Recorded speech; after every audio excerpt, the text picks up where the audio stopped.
Martin here with Make a Move. Headed up to Caliente, California, in the Sierra Sequoia Mountains.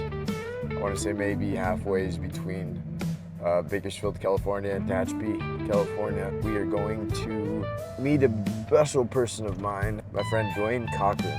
I'm not just a burn survivor, but also the father of a really good friend of mine. It's a really special story. I actually shared this story at Light Up the Night event at the Bakersfield Arts Museum. My first introduction to a burned person, you know.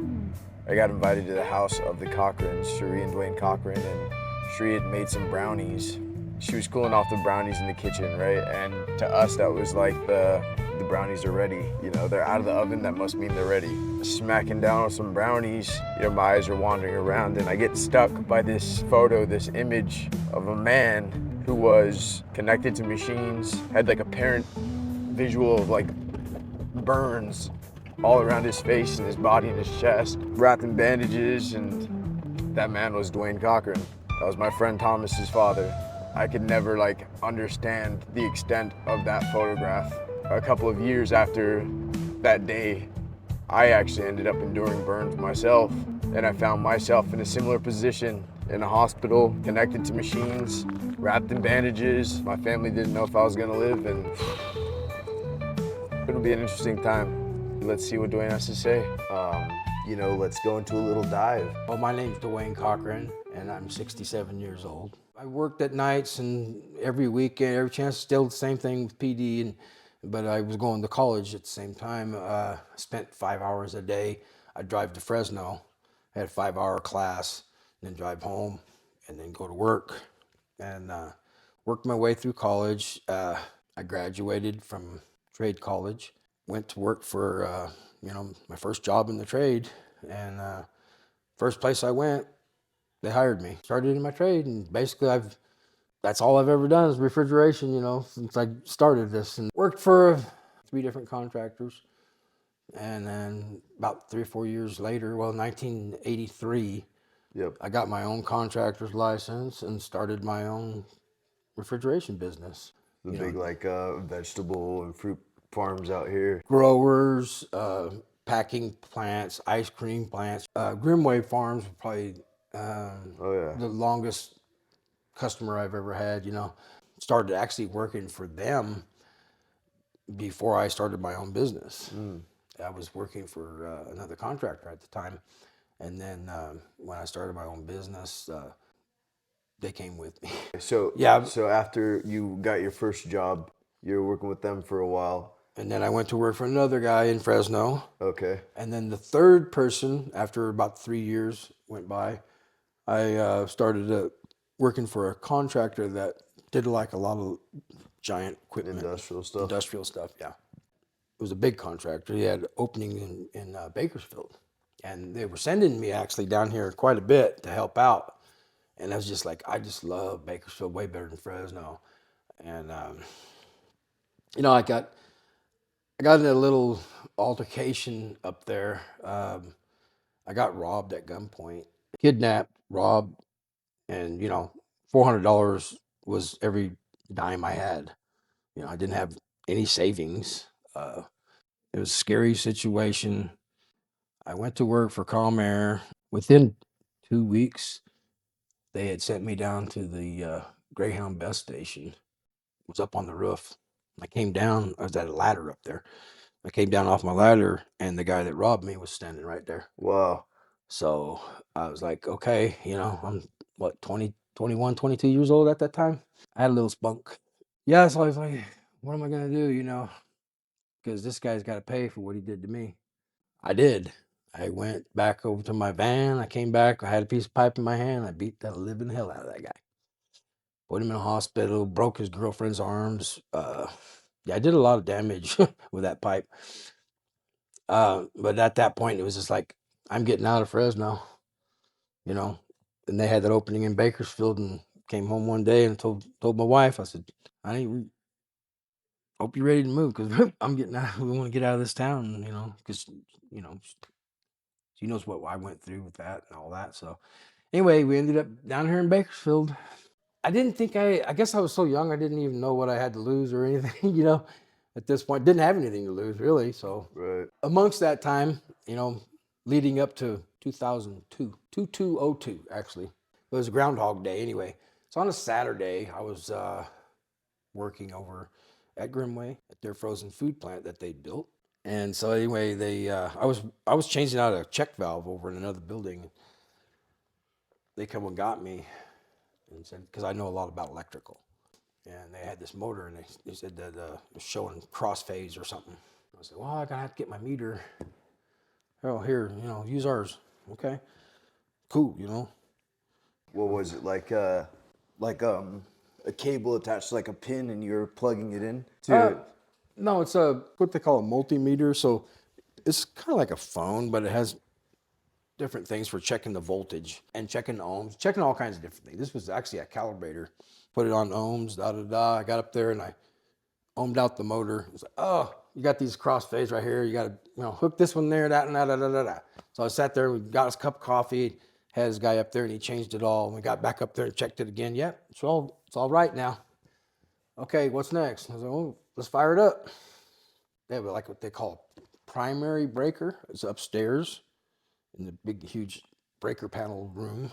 And then down below is a secondary breaker that's with the starter panel for the 500 horsepower motor.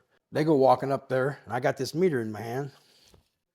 I punched a couple buttons, and it said voltage measurement. I was like, okay, well, next thing I got to do is check power, make sure I got 480 volts, 3-phase. And I had the meter in my hand like this, and just like everybody does, they take the 2 leads and they go across them and see, nothing yet. So the first one didn't have any output. So you're like, maybe we messed up the wiring or something. No, I was like, no, he hadn't turned it on yet. Ah, okay. He hadn't kicked it on yet because the breaker down below is still off, the secondary breaker. So all I'm doing is I'm standing there like this, and I'm reaching up about like that. I got the meter in my hand, so I got the 2 leads, and I'm going like this. Clink. Nothing. I waited a little bit, 20, 30 seconds maybe. I don't remember, it was 3rd or 4th try anyway. Evidently, it had kicked it on, and when I went across the lugs, they call them, when I went across it, the meter exploded. Everything just exploded. A giant explosion. Boom! Boom! I mean, rung my ears. Flash burn hit me. It just hit me right in the face.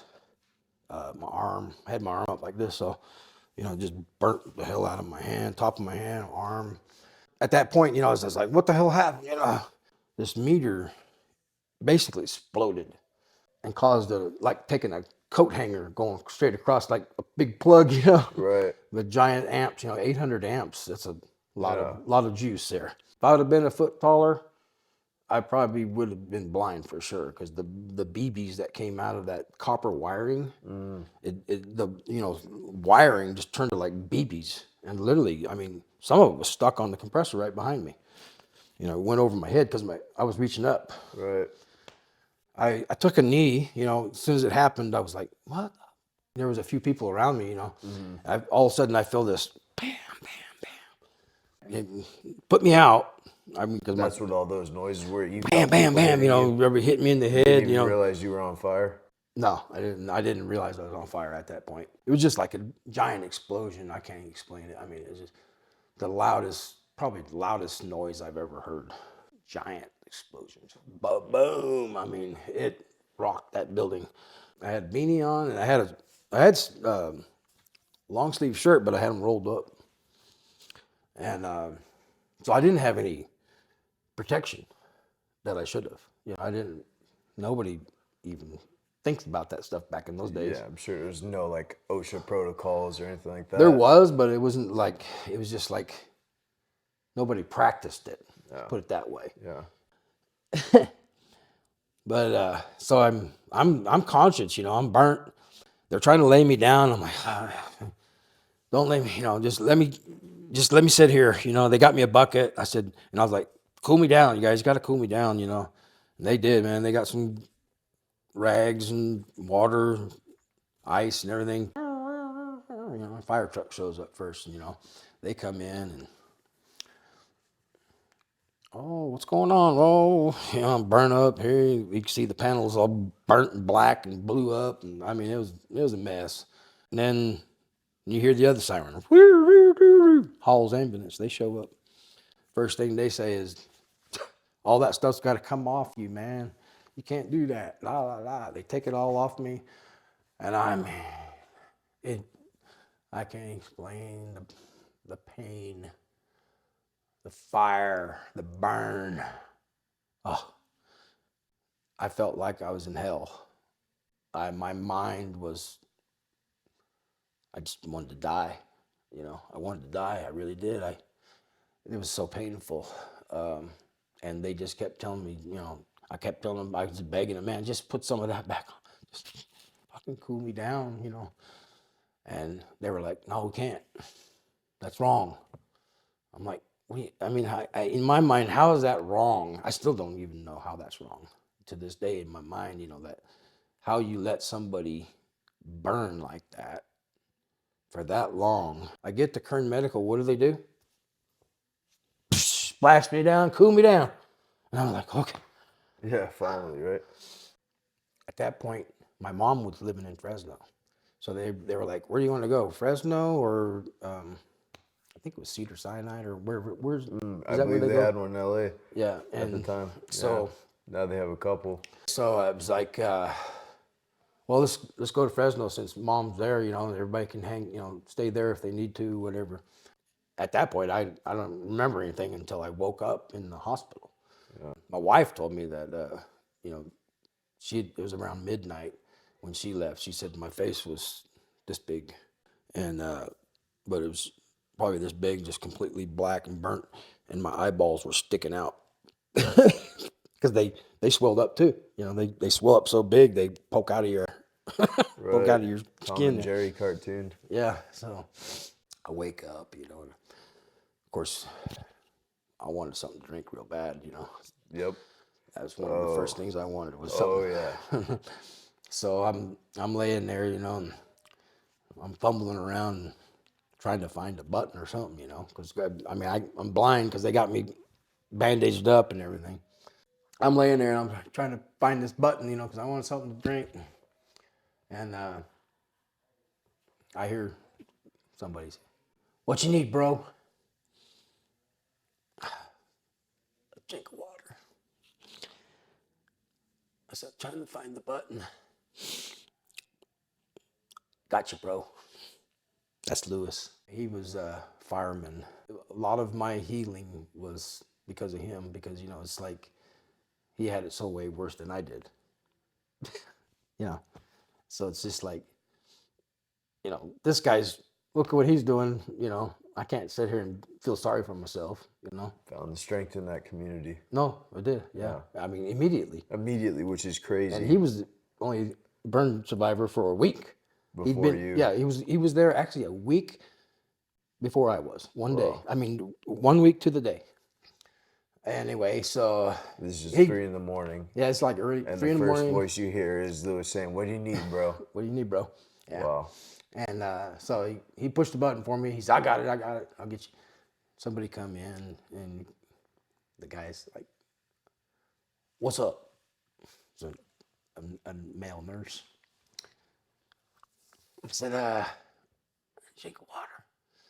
Oh man, you know I can't give you no water. I said, well, I don't know, man. I didn't know. He said, I can't, man. Your throat is jacked up, man. I give you some water, you choke and die. I said, oh, okay. I just want that.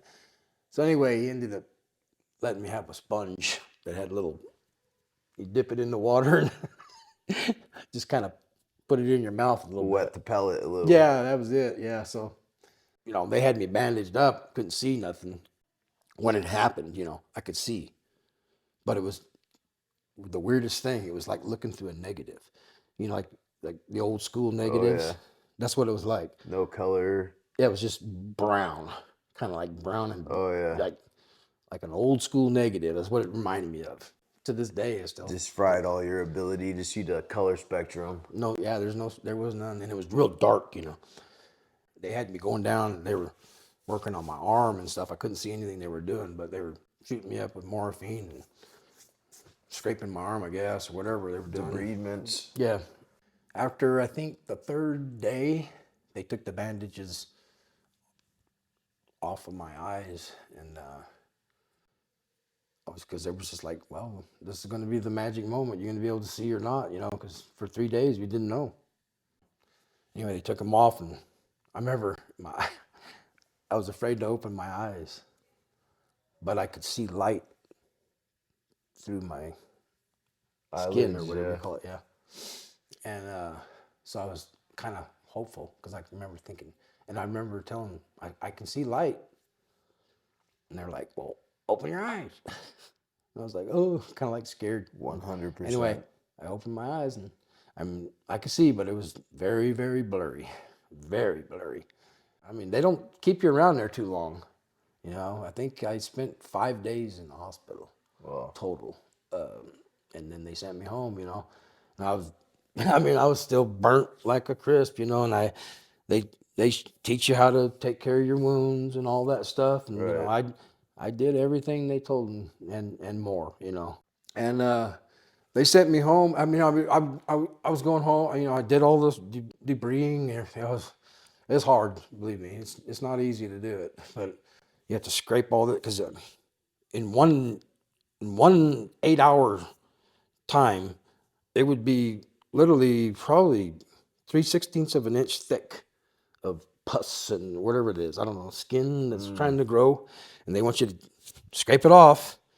You're bleeding, there's blood coming out, and you got to get it off there. You just take a cheesecloth type thing and just wipe it off. It is very painful, because it's like raw. They're mastering burns. Hopefully no one ever has to get burned anyways, ever. Oh yeah. But it still happens, and I think they're mastering it a lot better. So you jumped right back into the grind.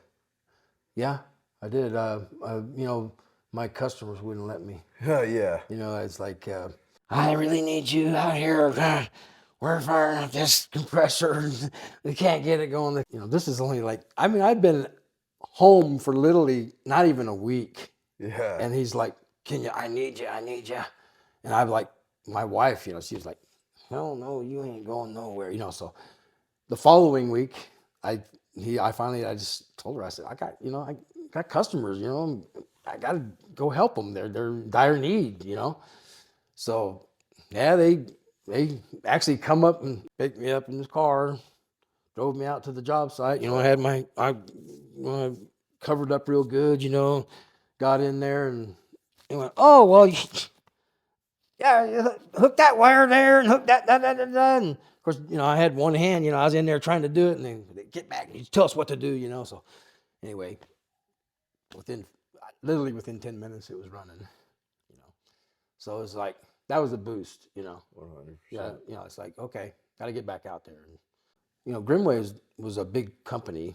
They implemented some things, like, because of my injury, I was, like I said, I've been known them doing with Rod Grimm since 1980, basically since the day they moved to Kern County. I was kind of helping them.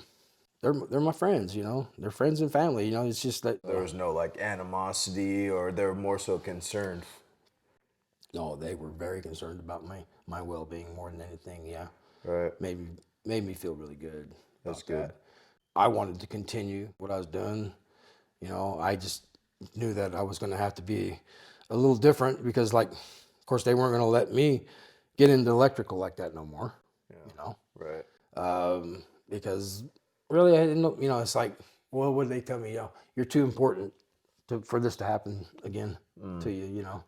That was that made you feel good. Yeah. But they did implement some safety standards that they didn't have before because of it. So, That's good for the future people that are trying to do the things that you have, a clever mind. Your ability to create is different than a lot of people. So, maybe you saw things that they won't even see to look out for, or in the future, something like that'll save someone's life. So that's really cool. Just for me being able to, because I literally, to this day, I still see people doing things that, It's like, you shouldn't fucking do that.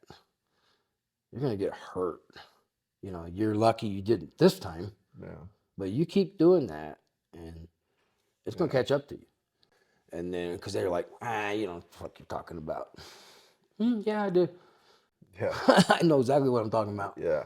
And you are going to get fucked up if you don't, Yeah. you know, straighten your shit out. And then I'd be like, 100%. toot, toot, toot, toot, toot. You want to see something? You know? Oh, fuck, I guess you do know what you're talking about. Yeah. Like, you know, OSHA requires now, you know, like a hood and, you know, the fireproof clothing. Rubber glove. You have to have a rubber. You have to have rubber gloves and then leather gloves over the rubber because the rubber gloves protect you from getting shocked. Right. And the leather is for arc burn, and also to protect the rubber glove from getting a puncture or something. Yeah. From that point, yeah, my career from being doing a lot of electrical. I mean, I did a lot of big electrical and troubleshooting of starters and stuff like that. That kind of ceased. So you don't do that stuff ever again anymore? I do it. No, I shouldn't say I don't ever do it. Yeah. But if I do, it's going to be me with another guy. You're not going to be doing no lone wolf stuff. Right. For sure. That's there's a thing called the buddy system that It was made for a reason. Yeah, The Duane system. the buddy system. The Duane system.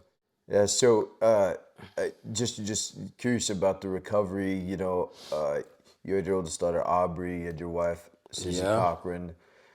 You had your son Mitchell. At this time, Thomas and Bobby were young, super young. Yeah, they were 5th and 7th grade, I think. Something There's like probably like added reason to got to get back in there. You're still alive. Well, yeah. I mean, obviously, the thing to feed your family, that's a Right. a major thing when a man, for a man, Yeah. of my caliber anyway. It's just like my family always came before anything.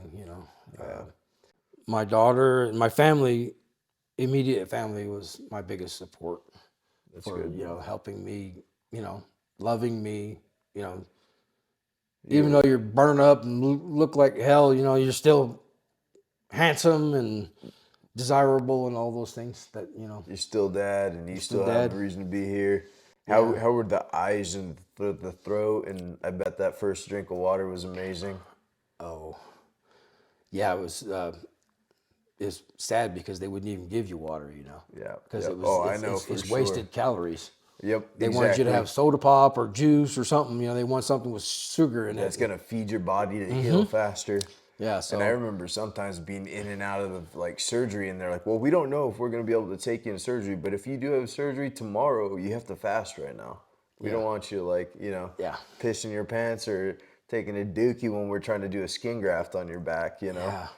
So, yeah, that was tough for sure. I remember always being so thirsty, and I think I just kind of mentally, I'm always dehydrated. I think mentally I just keep that same I don't know. Yeah. It's fucked up. I shouldn't, but Yeah, I know. sometimes I don't I'm drinking water right now, but I'm like, okay, I can only have so much in my head. That's crazy that you mentioned that because I never thought of that. Yeah. Right now I'm processing it. Why don't I drink water like I used to? Yeah. That's one thing too, having that emotional and mental healing that takes place too. That's not an easy thing to do. We were talking earlier about your roommate in the burn unit. He also was a fireman that was blown up, and we mentioned a little bit about the power of that support, how it almost immediately helped you with your journey and recovery. Yeah. And I actually met Louis, Captain Louis, at an event, the World Burn Congress. I met him there, and I was listening to him and his story, and he remembered your name. And I was like, he was telling me his story and about how the burn unit had changed because I was also treated at that burn unit. Mm-hmm. When you were treated there, it was essentially bungalows, right? Yeah. And yeah, I can't imagine that because we had this nice, nice burn Each own unit. room and all that, yeah. Exactly, each Yeah. own room, 18 different rooms inside the whole unit or something like this. And even now, I think it's gotten even better since I was there. Yeah. But it was interesting because I was like, okay, that's cool. You were treated there too. So was I. And then he was telling me his story about being inside the burn unit, and a man that came in there named Duane. And I said, was this Duane Cochran? And he was like, yeah, that was his name. And I was like, this is crazy. That's my friend's dad. Yeah. That's my friend's dad. So it's really cool, the power of the burning like community. And Yeah, it was weird because, after I healed, I was like, I don't have any scars. I mean, I got burnt pretty good, but I don't have any physical scars that are like, show anything. So it's like, you kind of like don't feel like you're a burn victim. It's just like, I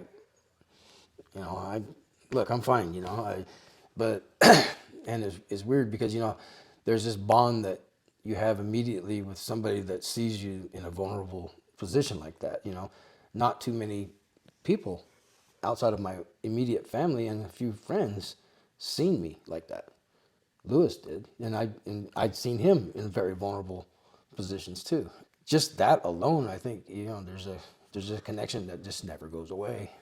And I thought about him a lot, but I didn't get too involved in it. I got right back into work. Right. I went right straight back to work, and I wore my garment. I had to wear that pressure garment and all that, on my hand here, on my arm for like over a year. It was hot in the summer, and Itchy. got to stay out of the sun because, skin on your face is, Moneymaker. it's, it's like, it gets burned up. I mean, but, just a little bit of sun just sits there, gets you hot.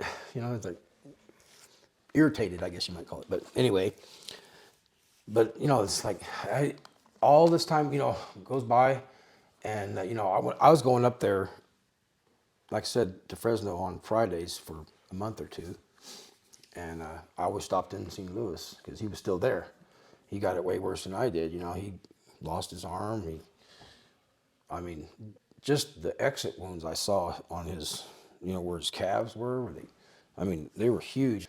And, here's this guy, he's just got this great attitude, and it's just like knowing somebody like that and just knowing that, look what he's doing, what he did, what he's going through, and what he went through 100,000 times worse than me. And he still has that great attitude of life, thank God I'm alive type thing. It just automatically made me feel like I'm fine. You were involved with the local Bakersfield firefighters burn unit, and you invited me to the Light of the Lite. What was that, 2019 or something like that? Oh yeah. Or 18? Right before they stopped it, right? Yeah, right before COVID, kind of. Yeah. Yeah. I want you guys to be here at the dinner and blah, blah, blah. So, okay. So we, we show up anyway. And then you surprised me with Louis being there, and we got reunited after 17 years.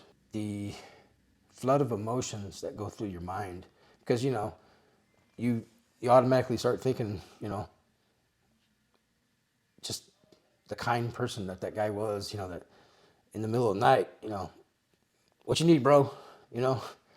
Those words, they resonate in my mind a lot. Just the willingness for him to help me when he was in way worse shape than I was. Maybe that's just his personality, being a fireman. A lot of them are that way, that's what they do. They help the community. It was just a very, very wonderful thing, seeing him again after all those years. And then to get to spend another 3 or 4 days together at the Burn Congress. World Burn Congress, yeah, Yep, all that. Anaheim. Yeah, and that alone is probably the most wonderful experience I ever went through in my life. The love that you see and the love that you get, the people, the willingness of wanting to live life, no matter what your condition is, you know, and you see people that are just like, well, you know, I don't have to explain it to you. You've seen it, but it's just devastating, but it's also heartwarming at the same time. You know, it's like all these emotions come out, and you start thinking like, you know, thank God I lived. You know, Yeah. lived to survive, and I've been rolled burn like more than twice, and so to me, it's like I know that I get something every single time. yeah, You know, so connection, even, you know, just a new exactly, friend. exactly. You know? Yeah, it's a good thing. It really yeah. is. I mean, you can't say anything bad about it. Yeah. I mean, there's almost like a transition just in a matter of a couple of days that I've seen. You know, like some people stand out more than others because of their injury, and you know, and they're like, and then after a couple of days, you know, especially when they had that big dance where everybody. I mean, do you remember the black guy that was the hell of a singer? Oh, And yeah. he took his leg off, and they were passing his Oh leg. yeah, like a championship trophy. Yeah, Yeah. they're passing that leg, and I was just like, and then I seen people smiling, Yeah. and you know, after, you know, first you see them when you get there, and it's like, not everybody, but you know, there's certain people that catch your eye, and then you see them later, and they got a smile on their face, then you know it's working.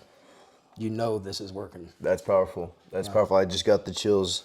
Yeah, you know, it I know really is. exactly what you're talking about. You can recognize people in various parts of their Journey. mental journey, exactly, at least, you know, and even some people, like, you know, you wore the pressure garments, I wore the pressure garments, and you see people that, like, okay, you just barely made it out, or you're going through it right now, you're barely in the journey, so, yeah.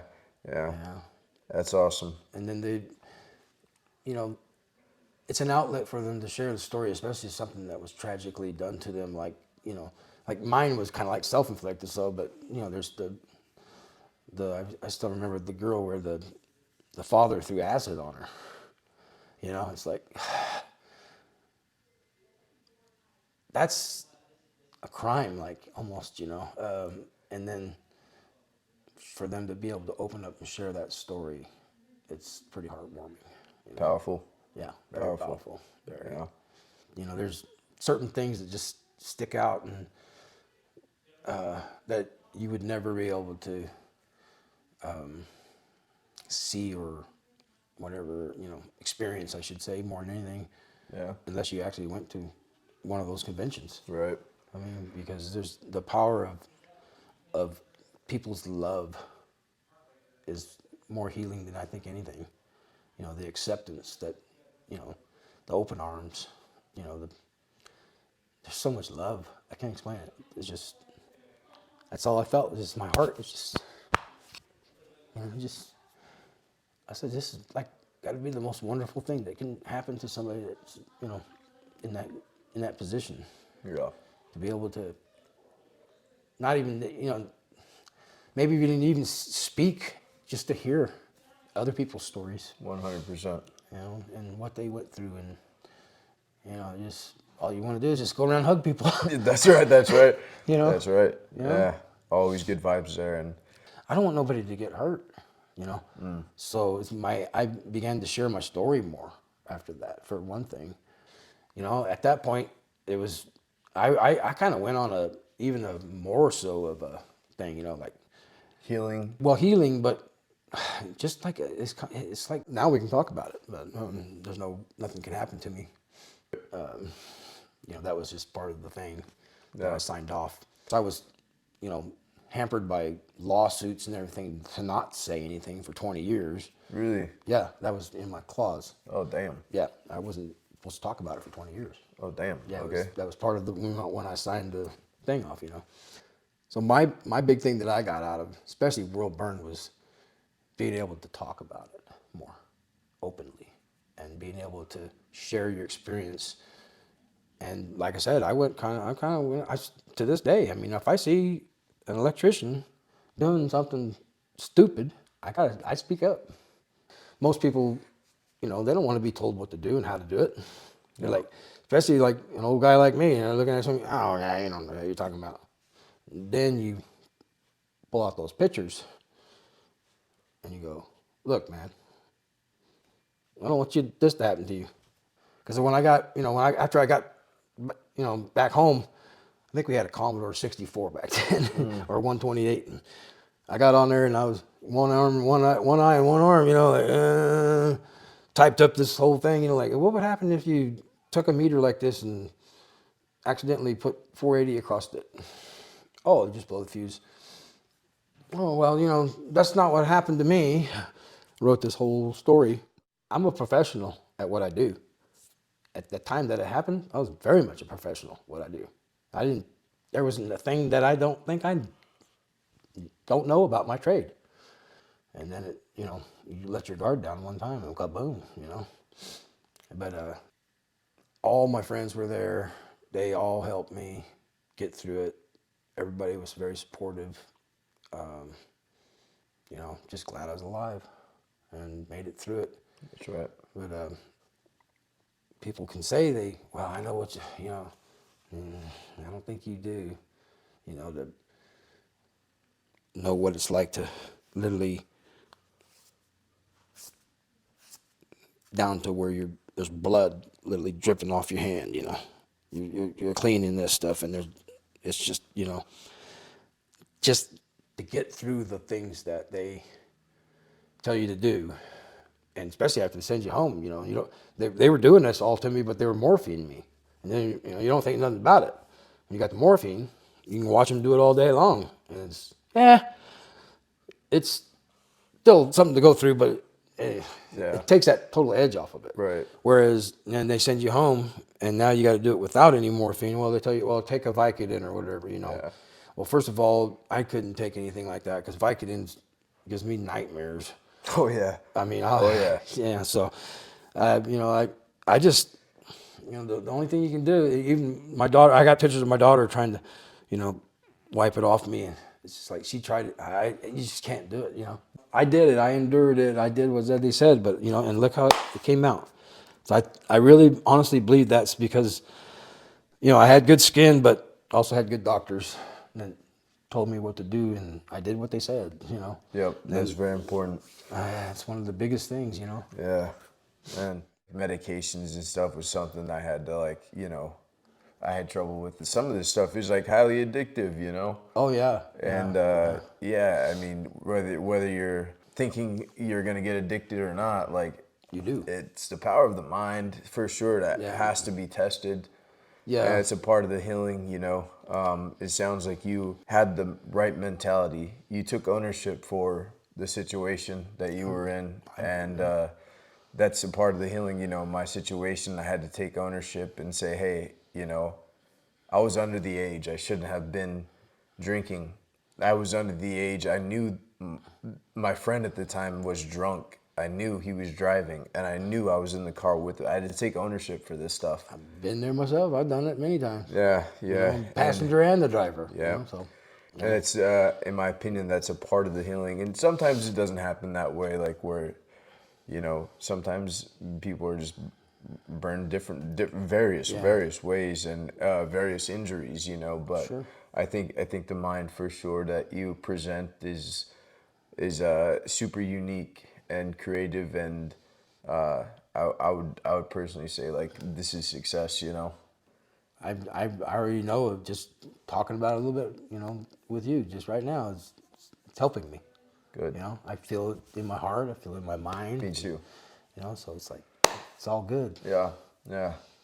You know, came out pretty good unscathed, but I'm able to share my experience with people that are doing the same kind of crap I was doing. Sometimes, you know, you're in a hurry because it's like, we need to get this thing going. My product's not cold. I gotta get it. You know, so you're really in a rush because you got pressure. You know, people wanting that thing running, so get it cooling. You know. Right. And sometimes you just gotta kind of look at things and go, you know, it's not worth it, man. Yeah. It's not worth taking that risk. You know. If there was a company that said, hey, Duane Cochran, we need you to come speak to our guys, they're messing up, or whatever the case is, we have a safety conversation that needs to be held.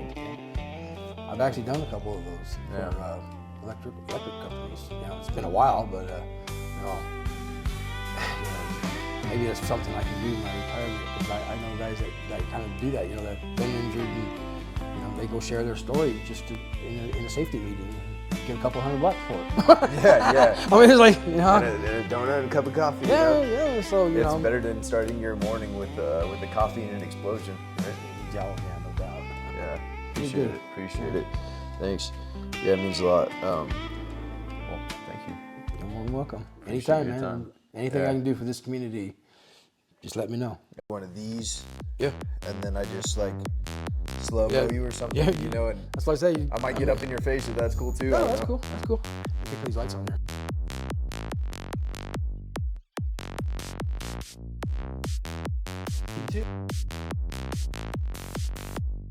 One. Hell yeah. Thank you guys. Appreciate you. Oh, you need to get up, fat boy. Come on. Come, get down. Get down. Get down. It's a good one. It's a good. That's when you know they're good ones. Is that a car?